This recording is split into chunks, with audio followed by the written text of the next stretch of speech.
we're live. We are officially live now. And we're doing a Q&A with November Uniform 1 Delta. He's all the way up in Maine, and he is 15 years old. Um, and I did see that interview that I think his call was Whiskey 1 Delta Echo Delta interview you. It was a pretty cool one. It's actually pretty cool. I thought it was also cool how you got interested with ham radio because of your friend's dad being an operator. Thought that Yeah, was that's right. Yeah, I thought that was pretty awesome.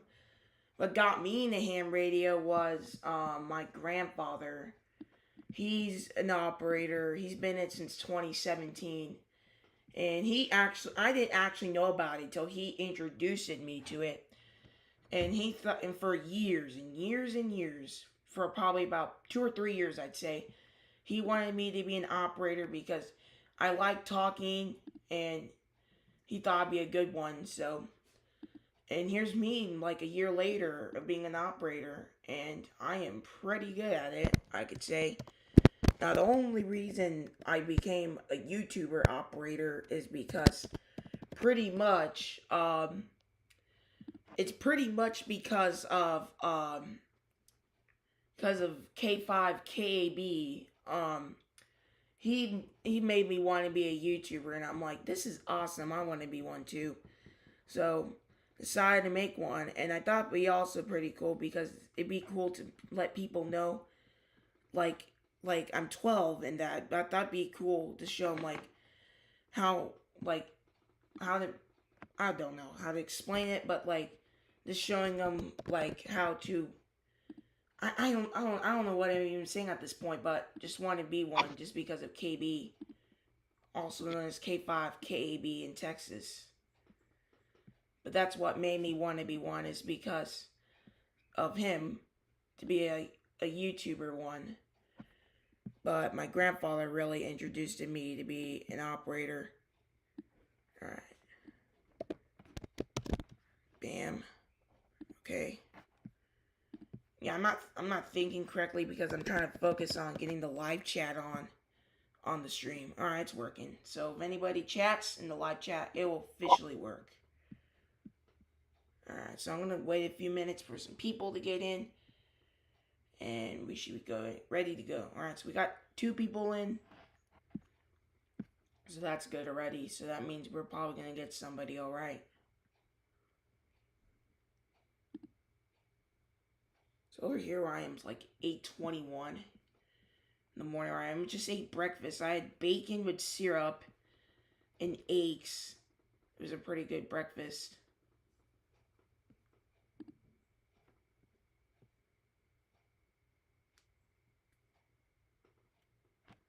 Alright, people. Views. We only have one view. But as of right now, we have 2 concurrent views watching this video. To anybody that does not know what concurrent is, it means people watching the live stream. So right now we have 2 people watching the live stream. Don't really have anything else to say because I don't really have anything else to say. I'm just waiting for people to get into chat and that. But something that just popped up in my head just a sec ago, I don't understand why it just popped up, but one thing that just did was at my school they had a sunset run and we got to run a 5K and I ran it in 37 minutes. Nice, man. That's pretty good. Yeah. My 6-year-old cousin ran it too and he also got 37 minutes and same as my uncle, we all ran together. And then someone in my class, all right, he's like kind of short and like kind of skinny, but I don't bully him for that. He ran the 5K and he got 21 minutes. Oh, wow. Yeah, it's like how do you get 21 minutes? But still pretty impressive. He ran 1600 meter and 800 meter at track, while I only ran at 200. But think the only thing I would do is 5Ks because like you can walk or jog or run. It's not like where you have to be in track where you have to run all the time and try to get what place. And that 5K doesn't really matter. You're still gonna get a medal. Yep. I ran, but the last time I did a 5K was in November for Thanksgiving. It was a turkey trot run, and I got let's see, I got okay, how do I say this? I got 46 minutes in it. So from that, I reduced it by 9 minutes, which is pretty good. Yeah, man, that's pretty good. Oh, definitely. My cousin, he ran the 5K too for the turkey trot run, which is the Thanksgiving one. I did too. He got 36 minutes, but he got a minute slower, but it's not that big. He still did pretty good for a 6-year-old. 6-year-old, it's still pretty good there. Even surprised how he can do it.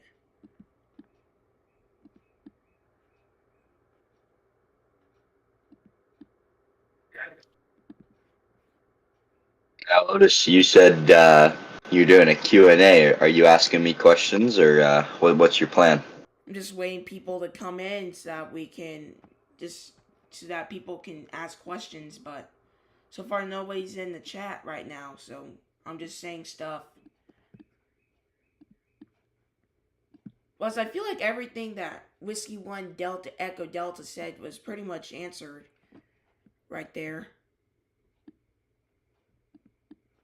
I don't know why I'm thinking that, but it just sounds like it.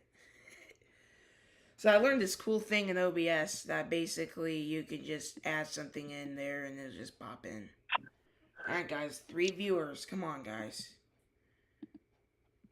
Any interesting things that you guys gotta say? Anything, questions for him? Any questions for me? It can be any questions for anybody.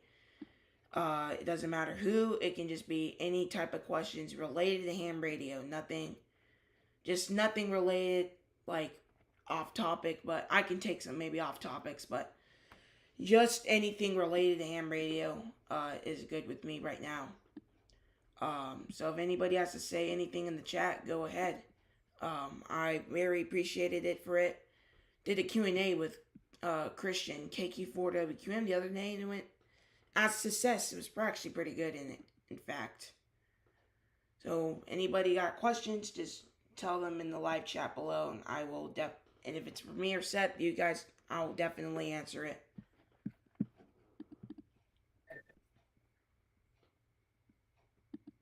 Yeah, I do have a question for you, Seth. You live in Maine, right? Yep. Have you ever been to Canada? I have never been to Canada. I've never been outside the United States. Same for me. I've been to the closest I've been to out of the country was on the El Paso Juarez border, which was probably about a mile or not even a mile away from me, and we never crossed it because my grandparents consider Mexico not such it's considered a dangerous country to them, and I can believe that. Um, I never been up there to Maine. I never been any farther north than Denver, but I will be going to Oregon and California this summer to see my aunt, and we're gonna have a family reunion there. Now I'm also going to Washington for Yoda camp. No, not Washington. Ohio. Ohio. I'm going there to Ohio. Yes. When does your school release out of the school year? Mine releases out May 28th. We get out in about 4 weeks, I think, on June 11th. Dang. Did you start late? Like, did you start in Labor Day or something? We start after Labor Day. Dang, you're lucky. Yeah, it just doesn't make sense why school, like, you're lucky, alright, because you get almost a 3 month. Me, it's just like, okay, we're going August 8th and we leave about late May. Like, how does that even make sense? Like, it should be. Yeah, What? That's a. different for everybody. Yeah. But in Oregon, where my aunt lives, it's after Labor Day and in June. that's actually a way better system than something I have. My system's just I seem messed up, but I can't blame for it. It's just a school system, but it does make sense. Remember, my grandfather said back in the '60s, school systems there.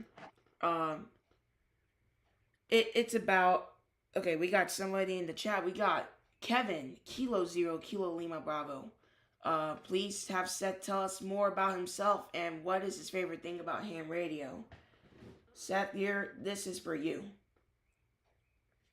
Okay, Ham Radio QRP K0KLB. This is Seth. This is November Uniform 1 Delta. I'm a young ham radio operator. I'm 15 years old. I love this hobby. I've been with amateur radio since April of 2023, and I really enjoy working all the different fields it has to offer, whether that's learning Morse code, communicating in digital modes, or on single sideband. I think my favorite thing about ham radio right now is finding people around my age like Otis and getting to meet them, talking to them. I also enjoy participating in contests and big events where I can challenge myself and have something to look forward to. So that's basic introduction for me. There's way more about it if you know the ham Kevin Thomas, W1DED. He puts on a show where he interviews hams from all across the world, and he interviewed me, and I was very privileged to be on there. So if you just type in my call sign and on YouTube or really anywhere, you should be able to find that interview, and it can be better explained there about more about me. So that's all I can say for now. So I hope that was helpful. For me, my favorite thing about ham radio is voice. I like talking to people. I did CW a couple of times, but um, basically I just cannot make out their calls, so I'm gonna have to keep practicing that until I can understand it, and maybe I can start doing CW. I know Morse code, but I just cannot do CW right now. People sometimes just go too fast. I can only go about 15 words per minute, and that is pretty much it.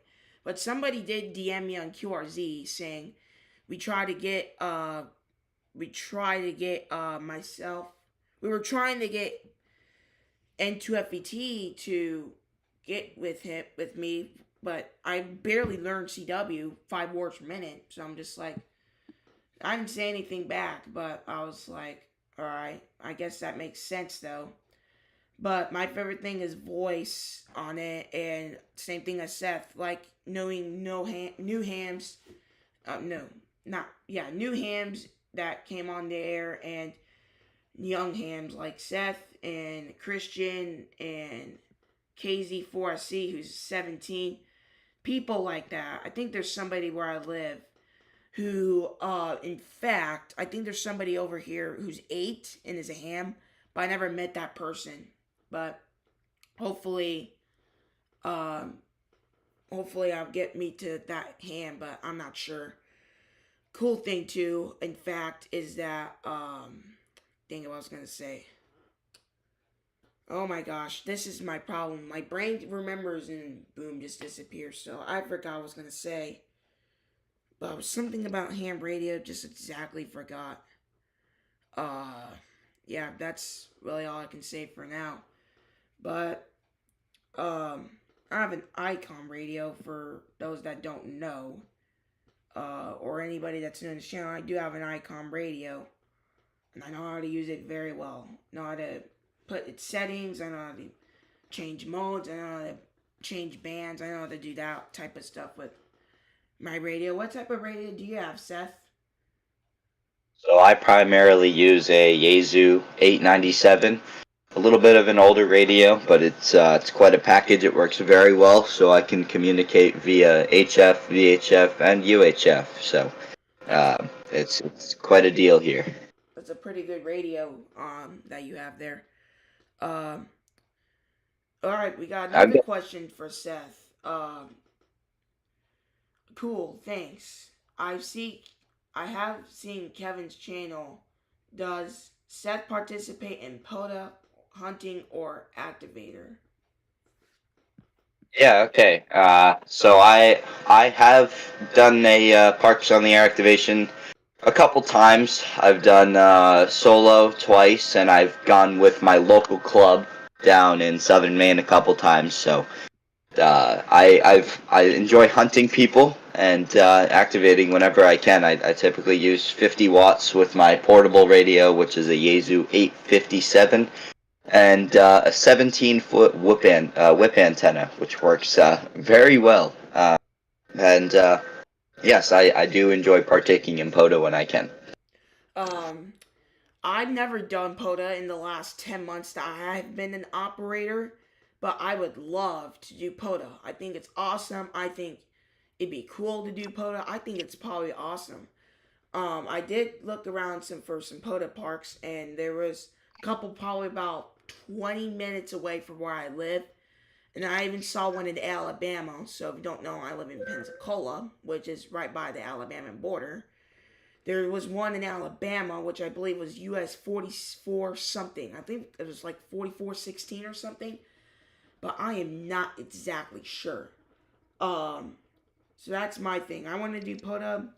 I think soon if we can work this 75-foot infrared antenna that me and my Let me dad. ask you. So you've done obviously single sideband communication and a little bit of Morse code. Have you ever heard of FT8?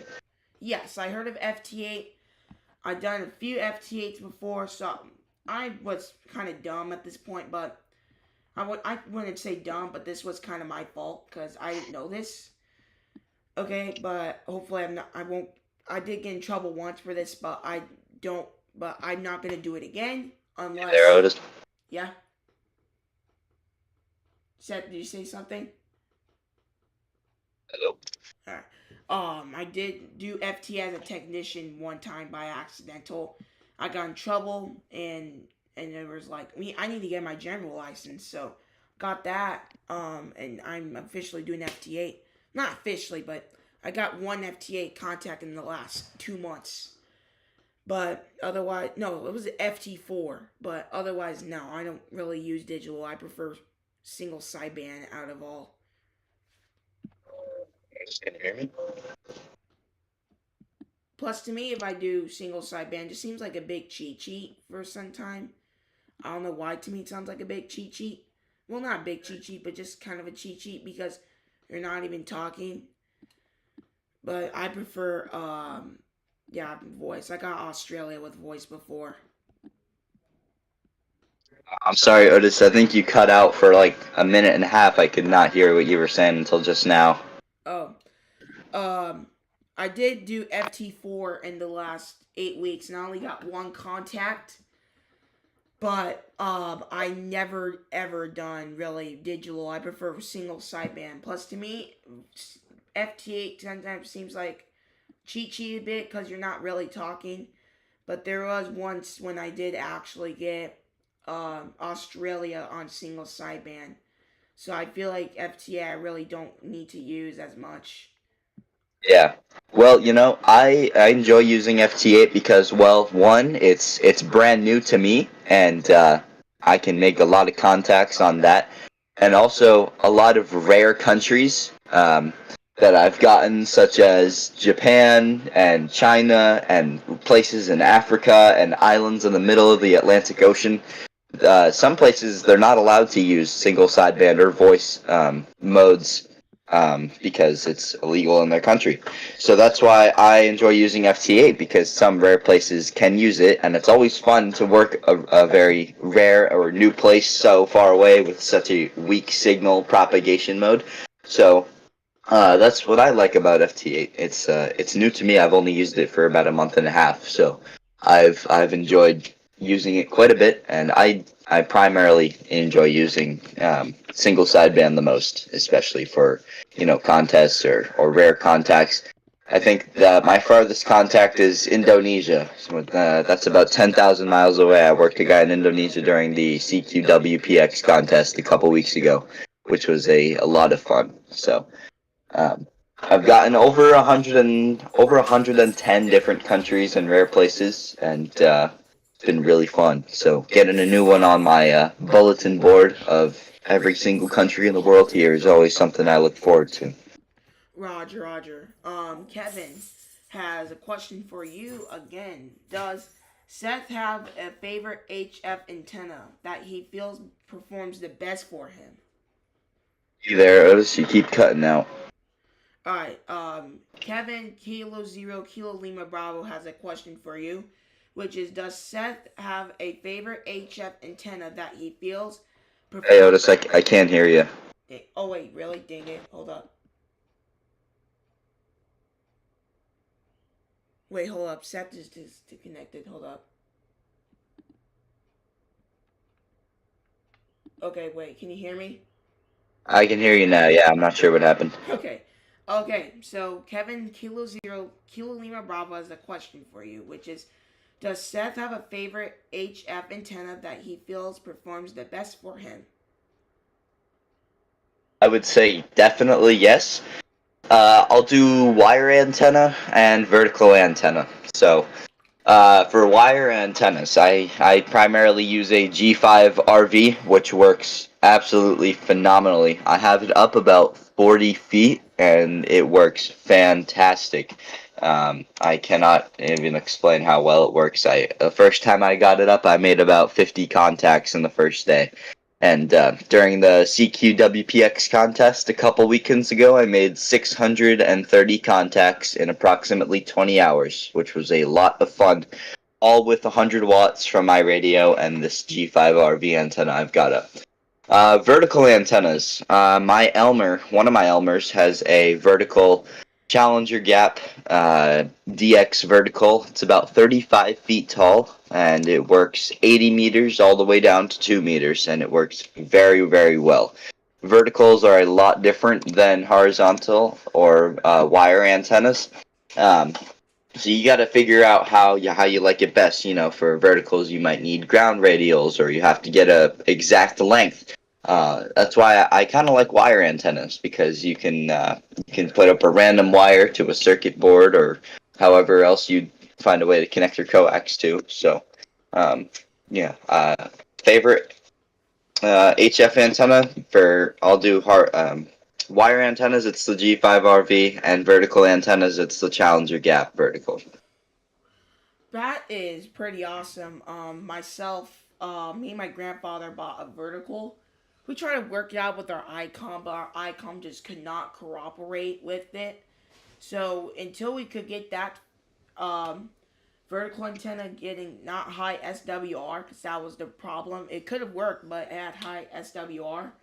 If it just does not have high SWR with radios, I think it could work.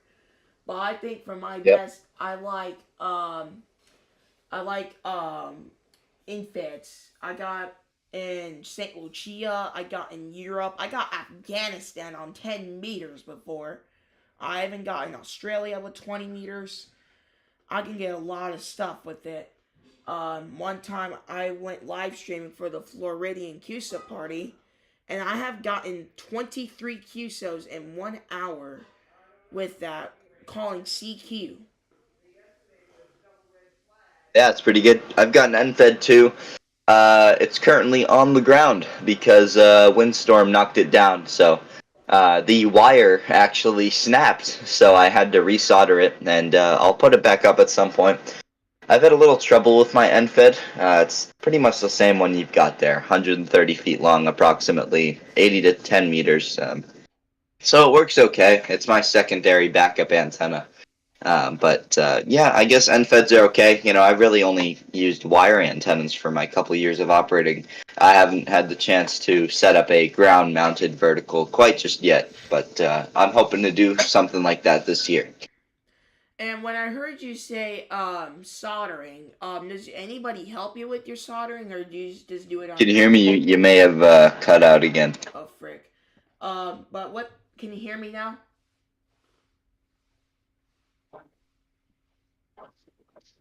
Can you hear me, Seth? Call you back. All right, can you hear me now? I can, yeah. I'm not sure what keeps happening. Okay. Probably the internet between Maine and Florida or something like that. I'm not sure. But okay, so what I was trying to say is that, do you solder it on your own, or does anybody help you solder? Yep, I've got my own whole soldering kit, so I just had to resolder the wire. It was pretty simple. So for myself, every time me and my grandfather need to solder something, he does the soldering because I don't know how to solder at all. But I think once I get older, I'm gonna have to probably learn so I can know how to solder back antennas and that. Oh, But yep. Yeah, if you're a ham radio operator, you gotta know how to solder. It's one of the basic things, so I would definitely invest some time in learning at some point. It's pretty simple. I think too, I want to become an engineer. And I think maybe once I'm like 18, 19, or maybe even 20, I might want to make my own radio shop where I buy, sell, trade, make, and fix radios or ham radio equipment, and probably want to make 2 stores in Pensacola so that people don't need to buy radios from the internet because I'm tired of the internet shopping just taking over and that. But I think it'd also be cool one to be an engineer, and I'm so good at math too. I also want to have math degrees. Oh yeah, you can do that, man. Like I was born November 17, 2012. So the day I was born was on a Saturday. Now, that's basically my birthday, but well, other dates. Do you know any other dates? Well, I do. Wednesday, January 1, 2020. Wednesday, June 18, 2031. Stuff like that. You can know it from between 2000 to 2040.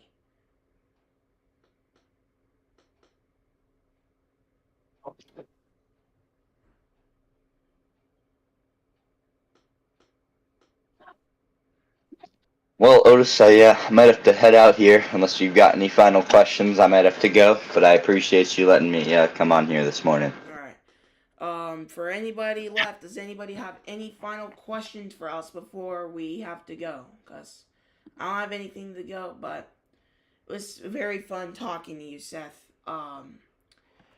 Before we go, anyone has final questions for him?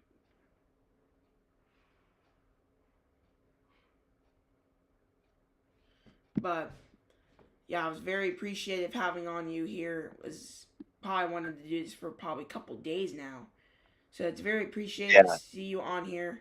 It's absolutely fun. So I'm absolutely happy to see young hams like me um, wanting to do Q&As with me.